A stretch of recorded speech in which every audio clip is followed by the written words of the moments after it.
I think you can be as locked in as your hard drive will allow you to be.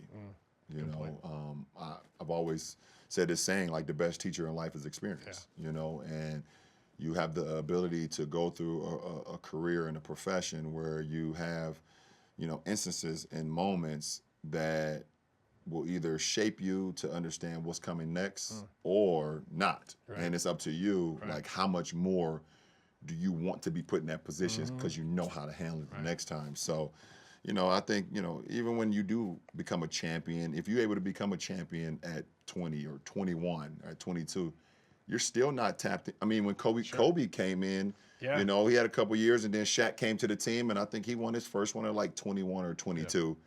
But he wasn't the Kobe that we all saw in 2008, 2009, 2010, when he was really able to define his game and hone in on his skill, his efficiency, his mind. You know, we saw the complete Kobe Bryant. You know, then. So I think it just takes time. Yeah, for sure. Yeah, it's an interesting one because, like, it seems so obvious at this end of our careers and lives, right? But you look back and you're like, yeah, you know what? I probably wasn't as efficient back then. So, like, there is like, even if you tell this story to, like, talking to Bronny, some of it he takes because he's a smart kid, loves the game, but some of it he's just not ready to take. And like you said, I say you can't cheat experience. Right? Like, you need to go through stuff. You need to build scores. And it's the ones that really have the dedication, that want to win, that want to be the best, that want to be prepared, that they learn. They learn from their mistakes. No, absolutely. They learn from their journey. Absolutely. I mean, it's funny you say that because I have to check myself sometimes throughout the course of games or practices or shoot-arounds or film sessions when we have a couple young guys on the team, and I expect for them to know it, and that's unfair to them.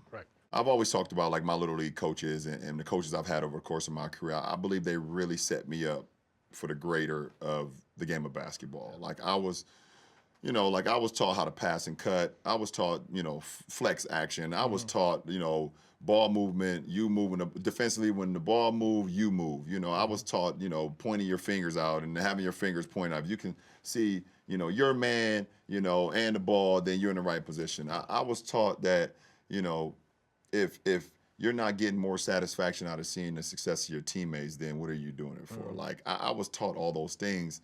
And then also being able to lock in, like, okay, if a coach writes down a play on the board, on the whiteboard, you know, to not mess it up on when you get out on the court.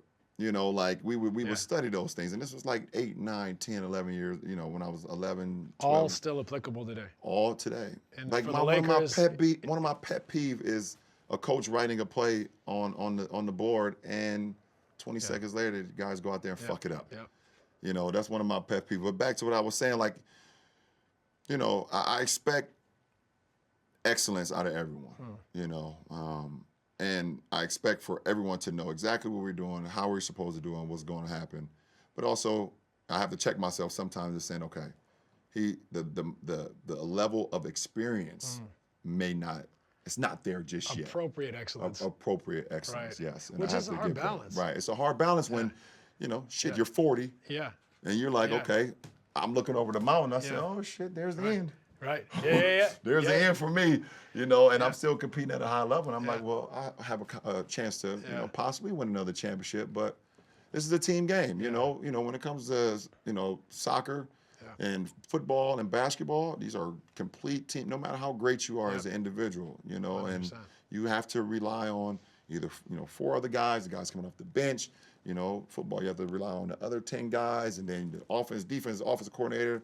Soccer, the same shit. You have to rely on everybody. So, you know, it's a tug of war for me mentally. I get it. You know, when it comes to it.